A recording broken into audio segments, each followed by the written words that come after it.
Señor Ricardo.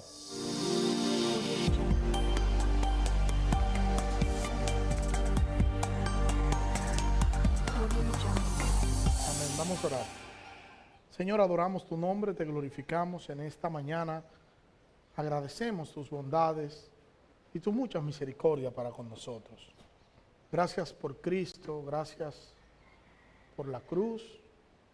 Gracias por amarnos, Señor, en Cristo, en el pasado eterno.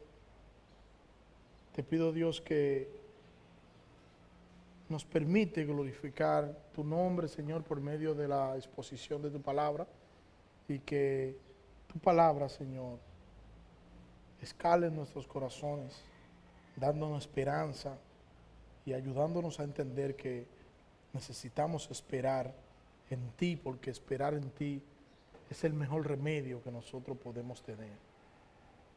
Guíanos como tú lo haces, Señor, en el nombre de Jesús. Amén. Cuando nosotros vivíamos en La Caleta, nosotros, ustedes saben, no hace tanto tiempo que hicimos la transición, pero cuando vivíamos en La Caleta, yo recuerdo que yo llegaba, a veces cuando Braimi se quedaba en la casa, yo llegaba con un hambre feroz. Y me torturaba porque cada vez que yo llegaba con esa hambre feroz, Braimi siempre me decía, le faltan unos minutos a la comida, tiene que esperar. Y esa era una noticia para mí desagradable, tener que esperar cuando yo llegaba de aquí de la iglesia, y yo llegaba casi ciego, porque casi no me desayunaba. Entonces cuando llegaba el mediodía, eso era ya sin nada que llegaba. Esperar no es bueno ni siquiera para comer. A nadie le gusta esperar ni siquiera para eso. Yo, por ejemplo, yo he ido a echar combustible a una planta de gas y estoy en una filita y veo que la otra fila de al lado se está moviendo más rápido. Me muevo para allá. Y cuando me muevo para allá, entonces se mueve más rápido. Y ¿para qué me moví? Porque uno anda siempre rápido y uno quiere que las cosas sean rápido y uno no quiere esperar, porque a nadie les gusta esperar, a ninguno de nosotros nos gusta esperar, pero hay que esperar en todo. Y nosotros que vivimos en una era que se ha llamado, algunos la han llamado la era del microondas, donde la gente quiere que las cosas sean rápidas. Antes, los que son muy de allá atrás saben que cuando se daba un curso, el curso duraba un año. Y decían, este curso dura 1 año y 6 meses. Había una institución que está cruzando el puente Duarte, que daba muchos cursos, y los cursos duraban 6 meses, 1 año y 6 meses, 1 año y 3 meses. Ahora no, ahora los cursos, para que puedan tener personas que lo hagan, tiene que ser un curso de 3 semanas. Dice, te vamos a enseñar la filosofía de la vida en 3 semanas. Te vamos a enseñar en 3 semanas. Si colocan más de 3 semanas, la gente no lo ve atractivo, porque la gente quiere que le den las cosas rápidas. De hecho, cuando a usted le están enseñando cómo utilizar las redes sociales, lo primero que le dicen los expertos es, si tú vas a subir un video que no sea más de 5 minutos, 5 minutos es mucho, porque la gente quiere ver cosas rápidas, y si a los 30 segundos no enganchaste, la gente va a buscar otra cosa. Nadie quiere esperar. Y mucho menos nadie quiere esperar cuando se depende de otro el resultado. Pero sin embargo, el Señor nos manda a nosotros a esperar, el Señor manda a sus hijos a esperar en Él. Y cuando tú esperas, esperar en quien depende esperar, entonces si esa persona en la que tú depende esperar es Dios, entonces tu espera va a ser fructífera. Nuestra confianza, nuestra esperanza deben estar depositados en Cristo y solo en Él, porque Jesucristo es y debería ser nuestra fortaleza y nuestra esperanza. Nosotros deberíamos esperar pacientemente en nuestro Salvador, como nos enseña las Escrituras. Estar quietos y ver que Dios ha sido bueno con nosotros. Que no importa lo complicada que pueda ser cualquier situación que nosotros pudiéramos estar enfrentando, que no importa lo complicada que pueda ser cualquier crisis que nosotros pudiéramos estar enfrentando, Dios ha sido bueno. Dios ha sido muy bueno, tan bueno que no nos ha pagado conforme a nuestras iniquidades. Tan bueno ha sido Dios que nos ha dado más de lo que nosotros merecíamos. Tan bueno ha sido Dios que nos ha dado a Cristo, lo más valioso que había en el cielo. Y tan bueno ha sido con nosotros que murió en la cruz del Calvario en sustitución por nuestros pecados. Nosotros deberíamos confiar en Él porque Él es quien todo lo puede. Nosotros deberíamos confiar en aquel que es el Señor y Rey de todas las cosas. No importa lo duro o lo difícil que puedan parecer las situaciones, nuestro Señor no está ajeno a nada de lo que acontece en nosotros ni alrededor de nosotros. Nuestro Señor nos ha guardado y nos seguirá guardando seguros en Él. Es verdad que sufrimos, sí es verdad. Es verdad que pasamos calamidades, es verdad. Es verdad que nos enfermamos y pasamos muchísimas situaciones, es verdad. Es verdad que muchas veces las situaciones difíciles nos roban la paz, es verdad. Pero la única solución a todas las tormentas de la vida es esperar y esperar y esperar en Dios. No hay otra salida, no hay otra solución. Cuando todo marche mal, entonces nosotros tenemos un reto de nosotros esperar en la providencia de nuestro Salvador. De nosotros confiar en Él y vamos a ver cómo Él va a hacer conforme a su misericordia y conforme a su voluntad. Por eso cuando el agua nos esté llegando a la nariz, nosotros tenemos que saber que tenemos que esperar, porque aún es de alabarle, como decía el salmista. No importa qué tan dura sea o pudiera ser la tormenta, tu Dios, mi Dios, no nos ha dejado solos. Y nosotros tenemos que reconocerlo. ¿Recuerdan a los muchachos cuando Jesús estaba durmiendo en la popa del barco? Llega la tormenta y ellos están desesperados, no encuentran qué hacer y despiertan a Jesús y le dicen: Maestro, ¿tú no tienes cuidado de nosotros que perecemos? Y Jesús se levantó, reprendió el viento, reprendió la tormenta y se hizo gran bonanza. Jesús está en control, aunque aparentemente tú no estés viendo nada. Jesús está en control de nuestras vidas y nosotros tenemos razones más que suficientes para nosotros esperar en Él y estar quietos y ver que Dios va a obrar, que Él seguirá obrando y seguirá haciendo conforme a su voluntad. Isaías capítulo 40, versículo 27, ese es nuestro texto. Nuestro texto, el último versículo bíblico, pero vamos a leer algunos versículos de ahí de Isaías capítulo 40, dice el versículo 27. ¿Por qué dices, oh Jacob, y hablas tú, Israel? Mi camino está escondido de Jehová y de mi Dios pasó mi juicio. ¿No has sabido? ¿No has oído que el Dios eterno es Jehová, el cual creó los confines de la tierra? No desfallece ni se fatiga con cansancio, y su entendimiento no hay quien lo alcance. Él da fuerza al cansado y multiplica las fuerzas al que no tiene ninguna. Los muchachos se fatigan y se cansan. Los jóvenes flaquean y caen. Pero los que esperan en Jehová tendrán nuevas fuerzas. Levantarán alas como las águilas, correrán y no se cansarán, caminarán y no se fatigarán. La inexperiencia de los muchachos lo va a llevar a desfallecer. Los jóvenes no se van a mantener en pie, pero los que esperan en Jehová serán fortalecidos, porque nos dice Isaías que tendrán nueva fuerza. Ellos, los que confían en Jehová, ellos y solo ellos tendrán nuevas fuerzas, porque están esperando y confiando en Dios. Entonces, esperar en el Señor es el mejor antídoto ante cualquier mal. Repito eso. Esperar en el Señor es el mejor antídoto ante cualquier mal o ante cualquier situación de la vida. Si alguno está preocupado porque cree que está orando, tiene una petición y el Señor no contesta. Si alguno está preocupado porque cree que el Señor está tardando, si alguno está preocupado porque cree que el Señor está distante y siente que en medio de cualquier proceso se siente solo, bueno, tengo para decirte que los que esperan en el Señor tendrán nueva fuerza porque el Espíritu Santo imparte fuerza sobre ellos. El cuidado del Señor entonces es un cuidado único para con lo suyo y es un cuidado único porque nuestro Dios es un Dios especial, pero es un Dios incomparable.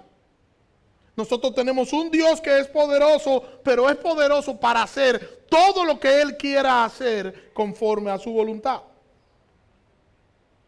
Siempre vendrán situaciones difíciles. ¿Vendrán situaciones difíciles? Sí. ¿Cuándo? Siempre. Y siempre tendremos a un Dios que ya dijo que estará con nosotros todos los días hasta el fin. No es que estamos ante un Dios que es ajeno ante nuestras situaciones, no. Estamos ante un Dios que dijo que siempre iba a estar ahí para atendernos. Siempre. Isaías nos está presentando. Isaías lo primero que hace es presentarle al pueblo quién es Dios. Y luego que presenta quién es Dios, lo hace a ellos cuestionarse.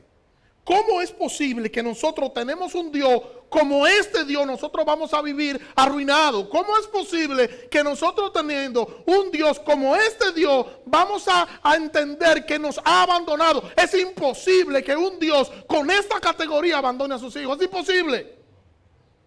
Estamos hablando de un Dios eterno, estamos hablando de un Dios soberano, estamos hablando de un Dios que es todopoderoso, de un Dios que nada es imposible para Él. Estamos hablando de un Dios que no se cansa, que no tiene limitaciones como tenemos nosotros. Él es Dios, nosotros somos polvo. Y Isaías se preocupa en mostrarle al pueblo quién es su Dios. Y cuando el pueblo reconoce quién es Dios, entonces el pueblo puede estar tranquilo y esperar. Nosotros, al igual que el pueblo de Israel, debemos reconocer quién es Dios. Y ese reconocer quién es Dios nos va a llevar a nosotros esperar en Él. A esperar, a confiar de tal manera que nosotros vamos a descansar en su regazo. Esperar y confiar. Antes de Isaías decirle al pueblo que tenían que confiar en Dios, primero le muestra la gloria, el poder y la sabiduría de Dios. Porque cuando tú logras ver la gloria, el poder y la sabiduría de Dios, tú sabes que puedes cerrar los ojos y puedes estar tranquilo porque tienes a un Dios todopoderoso. Y le muestra Isaías a un Dios incomparable. Hermano, Isaías le muestra al pueblo de Israel un Dios incomparable. Vaya conmigo ahí mismo a Isaías 40, versículo 12. Los versículos que anteceden lo que leímos. Mire cómo se lo muestra Isaías. Dice versículo 12. ¿Quién midió las aguas con el hueco de su mano y los cielos con su palmo? Con 3 dedos juntó el polvo de la tierra y pesó los montes con balanza y con pesas los collados. ¿Quién enseñó al Espíritu de Jehová? ¿O le aconsejó enseñándole? ¿A quién pidió consejo para ser avisado? ¿Quién le enseñó el camino del juicio? ¿O le enseñó ciencia? ¿O le mostró la senda de la prudencia? He aquí que las naciones le son como la gota de agua que cae del cubo. Y como menudo polvo en las balanzas les son estimadas. He aquí que hace desaparecer las islas como polvo. Ni el Líbano bastará para el fuego, ni todos sus animales para el sacrificio. Como nada son todas las naciones de la tierra delante de él, y en su comparación serán estimadas menos que nada y que lo que no es. Isaías está mostrando a un Dios que es único y a un Dios que tiene poder para crear y para hacer y que tiene dominio de todas las cosas. Está presentando a un Dios que tiene brazo fuerte, a un Dios que tiene un dominio sobre todo, a un Dios que tiene un poder inigualable, a un Dios incomparable. Y está diciéndole a Isaías que no hay nadie como su Dios. Está diciendo Isaías: no hay nadie como tu Dios. No hay nadie que pueda hacer lo que tu Dios hace, porque Él es Dios, creador de todas las cosas. Nadie como Él, nadie como nuestro Dios, nadie, absolutamente nadie. Y aunque las naciones dijeran lo que querían decir, Israel tenía que confiar. Y tenía que confiar porque se le estaba dando evidencia del Dios a quien ellos habían creído. Tenían que confiar.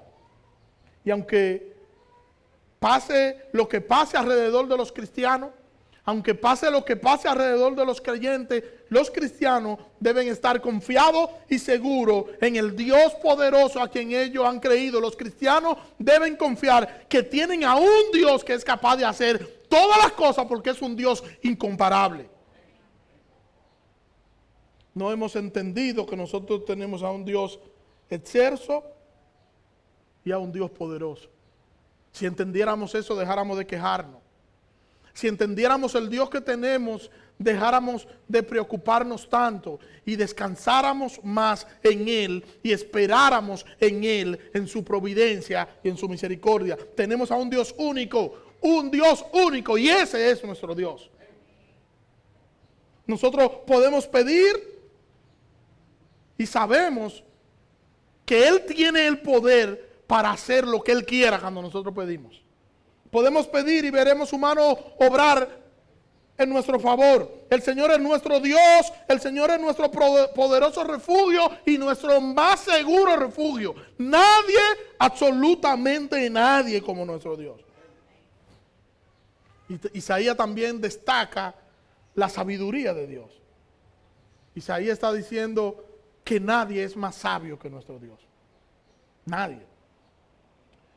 Lo que quiso con eso fue darle a entender al pueblo que quien sostiene al pueblo de Israel es alguien que es exageradamente sabio, al punto de que nadie lo puede igualar. El Dios de la iglesia, el Dios tuyo, el Dios de nosotros, es un Dios tan poderoso y es un Dios tan sabio que nadie lo puede igualar. Es Él que nos sostiene.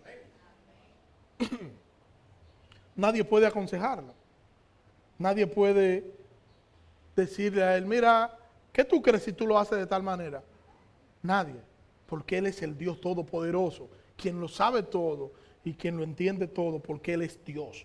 Romanos capítulo 11, mire cómo lo dice Pablo en Romanos capítulo 11, versículo 33, dice allí: oh profundidades de la riqueza y de la sabiduría y de la ciencia de Dios, cuán insondables son sus juicios e inescrutables sus caminos, porque ¿quién entendió la mente del Señor? ¿O quién fue su consejero? ¿O quién le dio a Él primero para que le fuese recompensado? Porque de Él, por Él y para Él son todas las cosas, a Él sea la gloria por los siglos. Amén.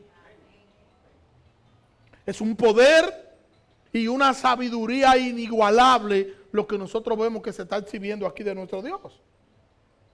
Yo no sé si ustedes recuerdan a Moisés. Cuando Moisés estuvo con el Señor en el monte, cuando le fueron dados los mandamientos, ¿recuerdan? Moisés vio a Dios allí. Moisés estuvo con Dios. Por el hecho de Moisés estar con Dios, su rostro brillaba, dice la Escritura, y brillaba al punto de que él tuvo que ponerse un manto al frente porque el pueblo no podía mirarlo a la cara y tuvo él entonces que taparse, porque él había estado con Dios.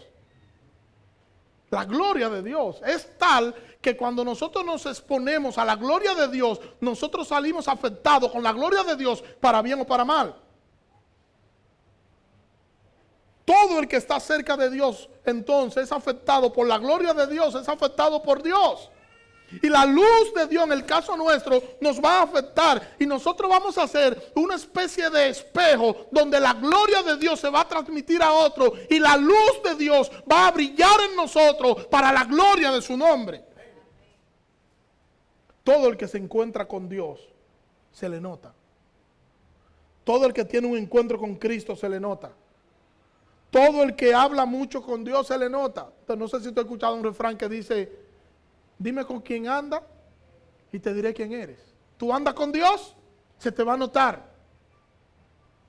Es imposible que usted encuentre a Cristo y luego de usted encontrar a Cristo, usted seguir siendo la misma persona. Tiene que notársele y se le va a notar, se le va a ver la luz de Cristo como se le vio a Moisés cuando bajaba del Sinaí. Así la gente va a ver la luz de Cristo y la gente va a decir, tiene algo diferente, que ahora Cristo vive en él. Y mire cómo Isaías nos sigue explicando el poderío del Señor. Vaya conmigo, versículo 21. ¿No sabéis? ¿No habéis oído? ¿Nunca os lo han dicho desde el principio? ¿No habéis sido enseñados desde que la tierra se fundó? Él está sentado sobre el círculo de la tierra, cuyos moradores son como langostas. Él extiende los cielos como una cortina, los despliega como una tienda para morar. Él convierte en nada a los poderosos y a los que gobiernan la tierra hace como cosa vana. Como si nunca hubieran sido plantados, como si nunca hubieran sido sembrados, como si nunca su trono hubiera tenido raíz en la tierra. Tan pronto como sopla en ellos se caen y el torbellino los lleva como hojarasca. ¿A qué pues me haréis semejante? ¿O me compararéis? Dice el Señor. Levantad en alto vuestros ojos y mirad. ¿Quién creó estas cosas? Él saca y cuenta su ejército. A todas llama por su nombre. Ninguna faltará. Tal es la grandeza de su fuerza y el poder de su dominio. ¿Usted está entendiendo a Isaías? Isaías está diciendo que los poderosos de la tierra, ante la gloria y el majestuoso poder de Dios, son nada. Son absolutamente nada. Porque quien tiene realmente el poder no son ellos. Quien tiene realmente la autoridad no son ellos. Hay un Dios poderoso que está por encima de todas las cosas. Y cuando estemos pensando en cualquier situación difícil, entonces tenemos que levantar la cabeza y mirar a Cristo, puesto los ojos en Jesús, el autor y consumador de nuestra fe. Pongamos los ojos en Cristo, porque nosotros somos de Cristo y para Cristo, para la gloria de su nombre.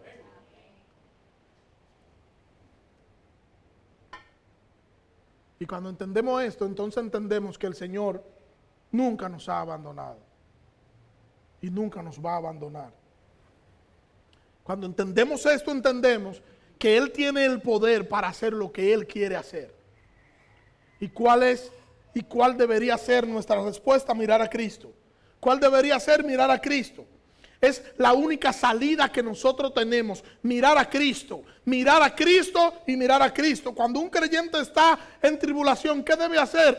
Orar y esperar la obra de Dios. Porque si ora y espera en Dios, va a ver su respuesta. Y esta es la parte central del texto que nosotros leímos. Dios obra en favor de sus hijos cuando sus hijos claman a Él. Dios obra en favor de sus hijos cuando sus hijos claman a Él. Pero sus hijos tienen que saber quién es su papá. Si sus hijos no saben quién es su papá, no van a saber cómo clamar. Ni van a pedir y a clamar con la certeza y la seguridad que tienen que hacerlo. Cuando los hijos de Dios son atribulados, cuentan con la ayuda oportuna de su Dios. En el caso nuestro, contamos con la ayuda oportuna del Espíritu Santo. O sea que nosotros no estamos solos. Hermano, nosotros no estamos solos. El Señor está con nosotros. Nosotros somos malos y cuando nuestros hijos nos necesitan, ¿qué nosotros hacemos? ¿No ayudamos a nuestros hijos? ¿Cuánto más el Señor? Solo debemos llamar, solo debemos tocar la puerta y el Señor nos va a abrir. Yo tengo una hija que se llama Dayana, ustedes la conocen. Y cuando Dayana quiere ir al baño, a medianoche, las 3 de la mañana, no se pone de acuerdo con la mamá le dice en el día, si tú vas a llamar a alguien, llama a tu papá, a mí no me llame, siempre a mí. Y a las 3 de la mañana ella quiere ir al baño, ella va y me busca a la habitación, me llama y me dice, quiero ir al baño, acompáñeme. No importa que yo me acostara a las 2, no importa que yo me acostara a las 1:30, ella no tiene que ver con eso. Ella me llama y me dice, acompáñeme al baño. Ella no está aquí para escucharme, con toda honestidad. Cuando ella me llama, yo quisiera decirle 2 o 3 cosas. Niña irrespetuosa, ¿cómo tú no respetas a tu papá que estaba cansado y ahora está durmiendo y tú estás interrumpiendo su sueño? Pero muchachita, ¿y qué es lo que te está pasando? Tú no puedes ir sola al baño. Pero esa no es la respuesta. Yo me levanto en silencio, ella entra al baño, yo me quedo afuera del baño, recostado de la pared, medio moribundo del sueño. Y cuando ella termina, entonces ella me da la orden y me dice, ya acuéstese. Y ella entra a su habitación y entonces yo voy y entro a la mía y me acuesto. Eso lo hace un padre terrenal. Ahora yo quiero que usted lleve eso al plano espiritual y piense en Dios. Eso lo hacemos nosotros que somos malos. ¿Cuánto más Dios hace con sus hijos? Nosotros somos hijos de Dios. Dios nos ama y Dios nos sostiene y nos entiende y nos atiende. Y cuando nosotros llamamos, Él no se va a molestar de que, oh, pero ahora viene Abraham. No, Él no se va a molestar. Él nos atiende y tiene cuidado de nosotros. Ese es nuestro Padre. Y no nos va a dejar solo ni nos va a abandonar. Él siempre va a estar ahí acompañándonos. Siempre. Podemos llamar con seguridad. Podemos tocar con seguridad. Porque Él nos va a atender. No es donde un vecino que usted está tocando. Cuando usted va a tocar donde un vecino, el vecino le dice 2 o 3 palabras descompuestas. Pues esto es hora de las 3 de la mañana, imprudente. No, usted está tocando a su papá y su papá lo va a atender. Podemos acercarnos confiadamente a nuestro Señor y nuestro Señor nos va a atender. Hebreos 4:16 dice, por tanto, acerquémonos con confianza al trono de la gracia para que recibamos misericordia y hallemos gracia para el oportuno socorro. Podemos acercarnos sin temor porque nosotros somos hijos. Somos hijos y los hijos no temen llamar a su padre. Usted puede ir a mi casa y es posible que si a usted cuando llega a mi casa le dicen, no, el pastor está durmiendo, usted va a decir, no, déjelo que yo después vengo. O si llama por teléfono y lo coge una de las niñas y le dice, no, él está durmiendo. Usted va a decir, está bien, yo lo llamo más tarde. Cuando el hijo llama, papi está durmiendo, despiértalo y dile que yo lo estoy llamando. No son así los hijos. Despierta y cuando tú dime, era para ver si yo, una sencillez, y me tiene que llamar para esa sencillez. Los padres se deleitan en servirle a sus hijos. Y cuando llegan los momentos duros en la vida del cristiano, el cristiano tiene que saber que su Padre celestial está ahí para socorrerlo. Está ahí, siempre ha estado ahí, no se va a mover. Cuando nosotros no entendamos las situaciones difíciles, es posible que no la entendamos. Lo que debemos de entender siempre es que aunque no la entendamos, el Señor siempre está ahí. Cuando nos sentimos maltratados, cuando tú te sientas maltratado, el Señor está ahí para atenderte. El Señor está ahí, el Señor está ahí. Y como Él está ahí, Él te va a socorrer. Cuando entendamos que hemos fracasado en algo, el Señor está ahí para consolarnos, para darnos a nosotros a entender que nosotros estamos viviendo bajo su voluntad y que su plan se está cumpliendo en nosotros. Nunca se ha apartado, está ahí. Está sucediendo lo que tiene que suceder, lo que debe de suceder, y nosotros debemos confiar en su gracia y en su misericordia para con nosotros. Debemos escuchar su palabra y tenemos que esperar pacientemente en nuestro Salvador. ¿Recuerdan a Pablo y su aguijón? Pablo dice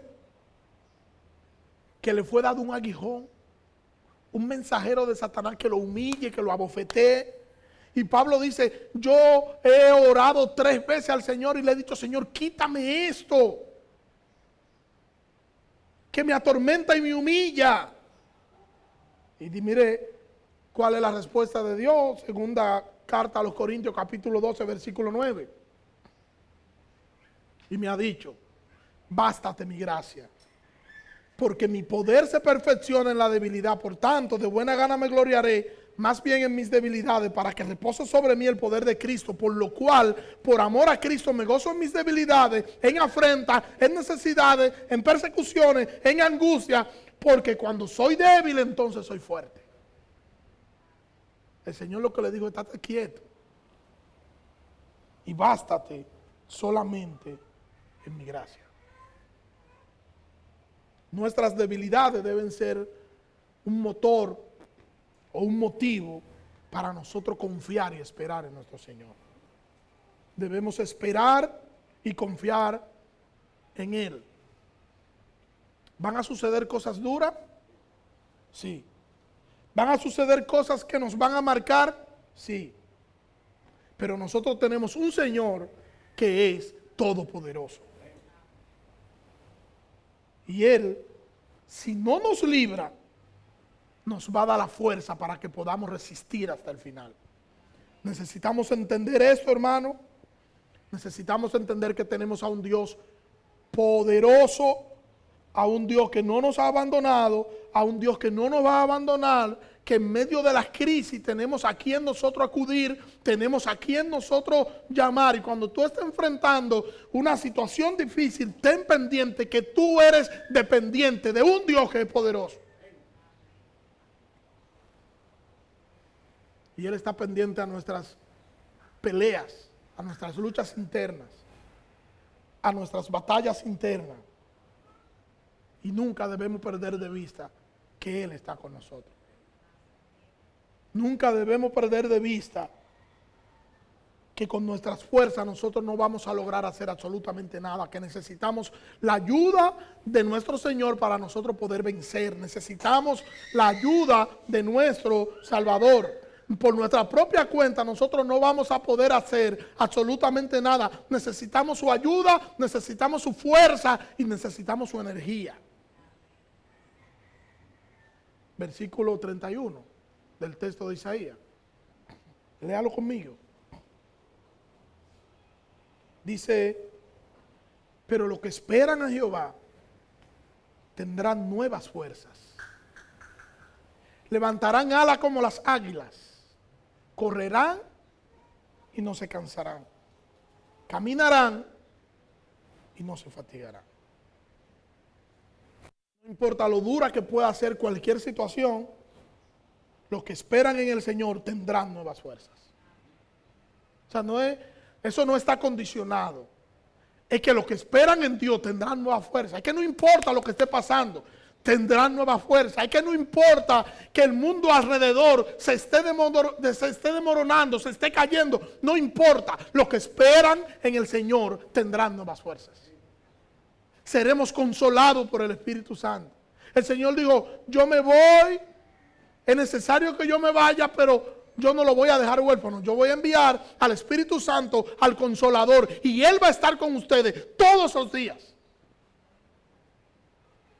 Y hoy somos morada del Espíritu Santo. Dios está entre nosotros. Dios está en nosotros. Los que esperan en Jehová tendrán nuevas fuerzas. Los que esperan en ellos, en Jehová. Los que esperan en quién? En el trabajo, en Jehová. Los que esperan en quién? En un empleo. Los que esperan en Dios. La pregunta casi obligada aquí es, ¿en quién tú esperas? ¿En quién tú estás esperando? Los que esperan a Jehová tendrán nuevas fuerzas. Levantarán alas como las águilas.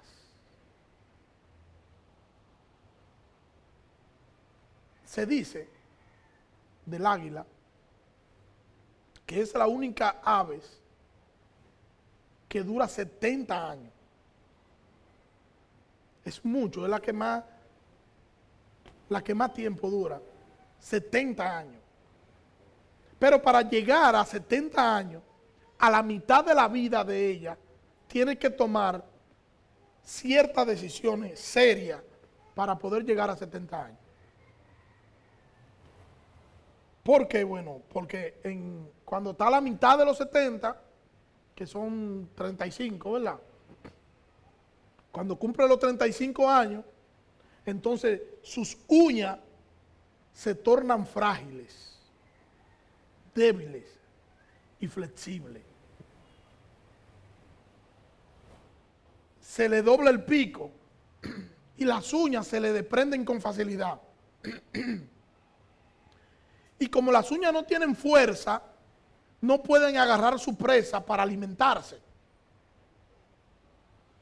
Su pico, que es un pico alargado y fuerte, un pico puntiagudo, se encorva, o sea, se dobla así. Y no tiene entonces la misma efectividad. Las alas se le envejecen. Y cuando las alas envejecen, entonces las plumas pesan mucho y tiende entonces a ser mucho más lenta y a tener ciertas dificultades al volar. Entonces el águila tiene que tomar dos decisiones. Dos. La primera, aceptar la muerte y echarse a morir porque llegó la vejez. O la segunda. ¿Cuál es la segunda? Enfrentar un doloroso proceso de renovación. Y ese proceso de renovación en el águila dura 150 días. Un proceso que dura 150 días. Un proceso de dolor y un proceso de renovación. Si opta por sobrevivir, entonces va a tener que subir a la montaña más alta y allí empezar un ciclo de subsistencia. Y al subir a la montaña, buscar una cueva donde poder resguardarse allí. Y entonces comenzar a golpear una roca con el pico para que el pico se le desprenda. Cuando el pico se le desprende, que se arranca por completo, entonces inicia el proceso del sacrificio.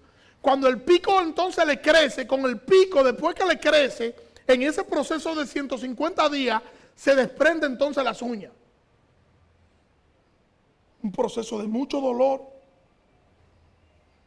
un proceso de mucho sufrimiento para el águila, hasta que logra entonces que el pico le crezca, arrancarse las uñas, y cuando tiene entonces las nuevas uñas, que se le arrancó, primero se arrancó el pico, le crece el pico, después se arranca las uñas le crecen, y cuando le crecen las uñas, entonces comienza a despegarse todo el plumaje viejo que tiene encima y se queda peladita, calva como esto se queda.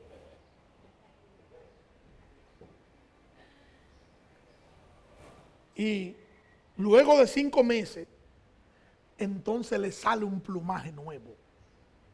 Y entonces el águila sale de su cueva y comienza a volar. Y comienza a volar. Está lista para 35 años más de vida. Y todo el que la ve dice, ¡wow! ¡Qué ave más hermosa!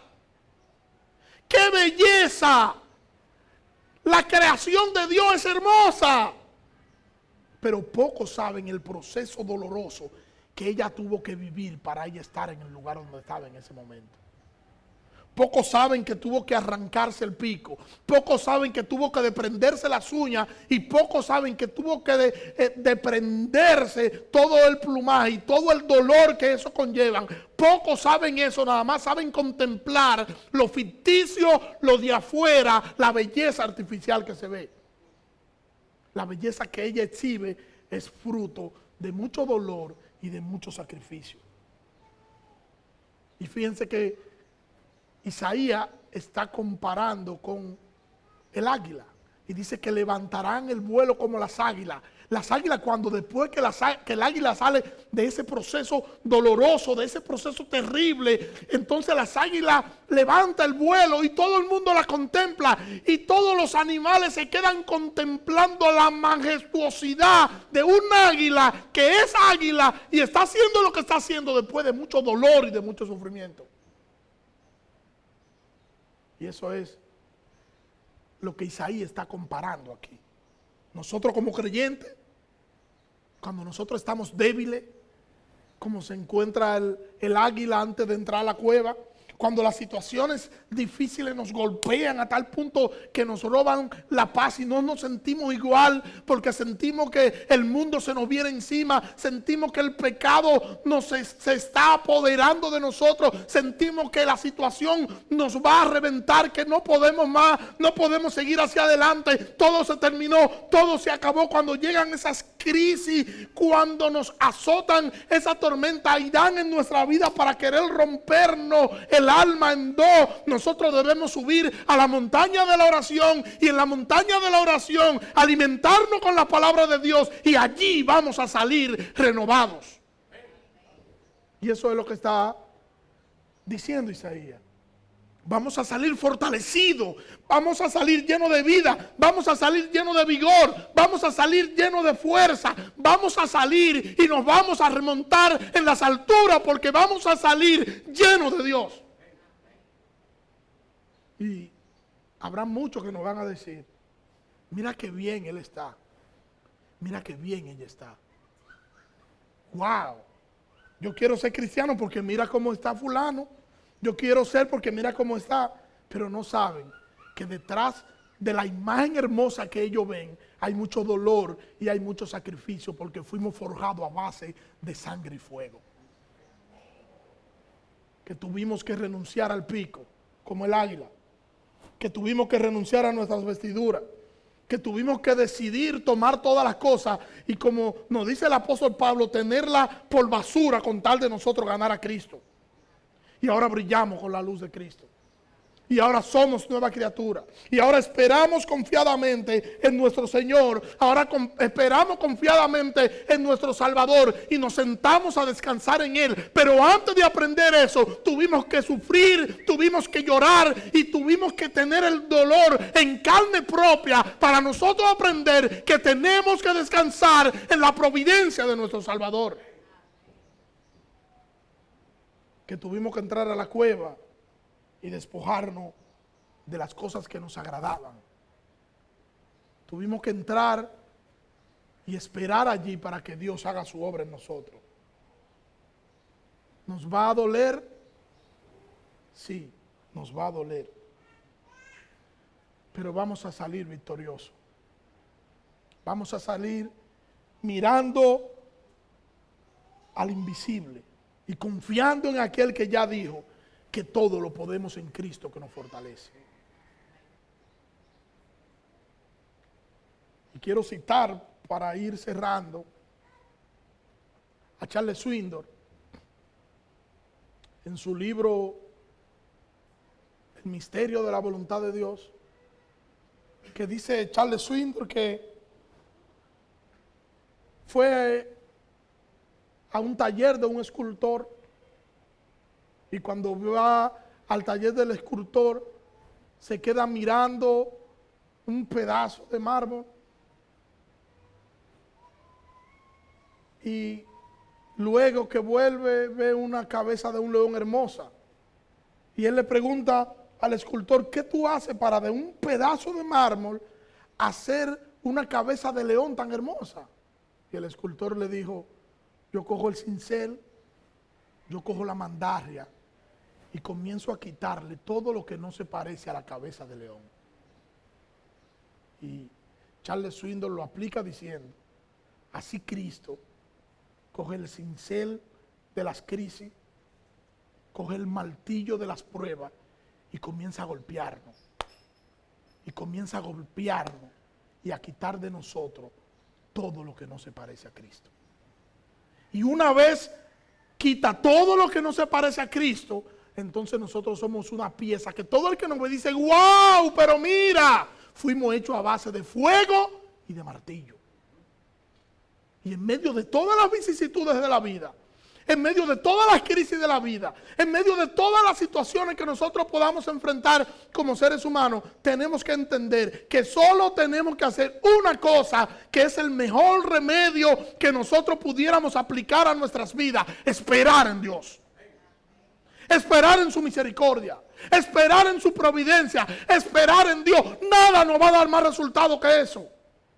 Usted le duele la cabeza y usted llama al médico y le dice, bébete un calmante. Bueno, tengo una situación difícil y me siento desesperado. Espera en Dios. Tengo una situación difícil. Me pasa algo en el trabajo. Espera en Dios. Me pasa algo en la casa. Espera en Dios. Me pasa algo. Espera en Dios. Y es el llamado que yo le hago en esta mañana. No importa qué esté pasando contigo. No importa qué esté pasando alrededor tuyo. Espera en Dios. Es la única salida que nosotros tenemos. Esperar en Dios. Y si es tiempo de entrar a la cueva, entra. Si es tiempo de romper el pico, rómpelo. Si es tiempo de sacarte las uñas, sácala. Si es tiempo de quitar el plumaje, quítalo. Y espera en Dios, que en 150 días tú vas a salir siendo una nueva criatura. Oremos. Señor, gracias. Gracias por tu palabra, Dios. Ayúdanos, Señor, a poder entender que necesitamos esperar en ti. Que necesitamos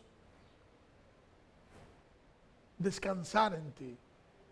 Perdona nuestros pecados, Señor. Perdónanos. Y ayúdanos, Señor, a que cada día nosotros podamos despertarnos deseando confiar en ti. En el nombre de Jesús. Amén. Dios le bendiga.